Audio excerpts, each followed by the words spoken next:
Terima kasih Anda sudah menonton video ini, dan terima kasih pula untuk dukungan subscribe dari Anda.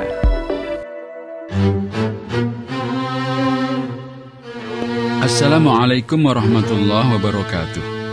Sahabat, ketika Sayyidina Umar bin Khattab datang ke Syam, ia belusukan ke daerah Hams dan meminta warga setempat untuk mendata masyarakat yang masuk dalam kategori orang miskin.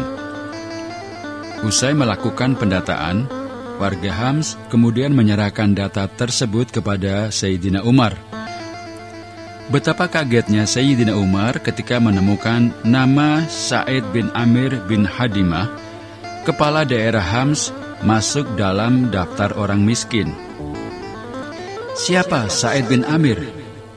tanya Umar bin Khattab kepada warga. "Sebagaimana tercatat dalam kitab Uyunul Hayat, Amir kami," jawab warga secara serentak. Seakan tak percaya, Umar kembali menanyakan sosok Sa'id bin Amir yang dijawab oleh warga dengan jawaban yang sama. "Kenapa Amir kalian bisa miskin? Bukannya ada tunjangan, ada gaji?" tanya Sayyidina Umar. "Wahai Amirul Mukminin, dia tidak pernah menyimpan, apalagi menimbun harta sama sekali." Mendengar jawaban itu, Sayyidina Umar terharu dan sedih, hingga tak kuat menahan air mata.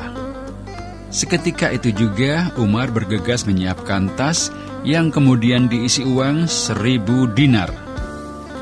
"Tolong berikan ini kepada Sa'id bin Amir. Sampaikan salamku kepadanya.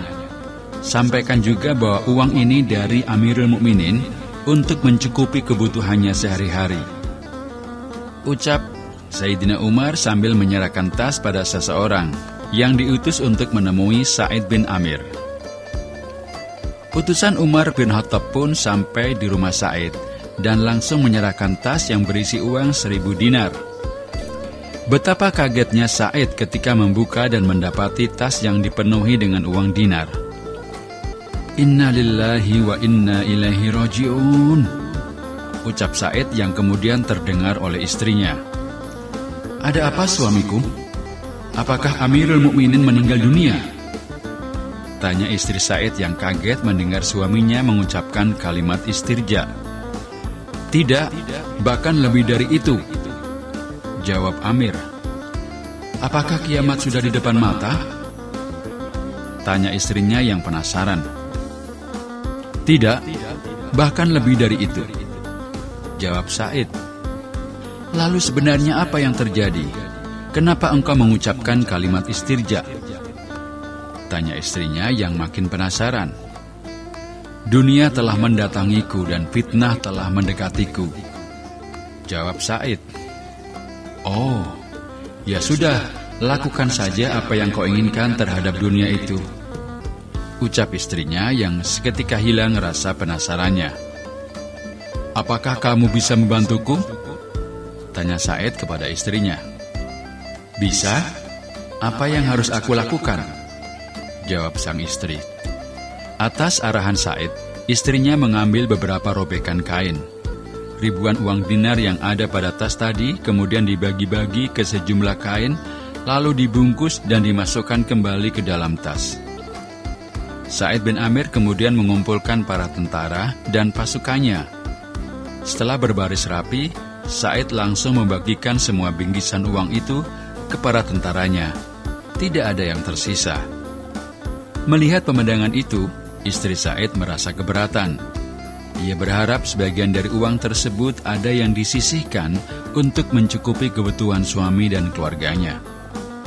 "Semoga Allah merahmatimu, suamiku. Bolehkah engkau sisihkan sedikit saja dari uang itu untuk kebutuhan kita?" harap istrinya.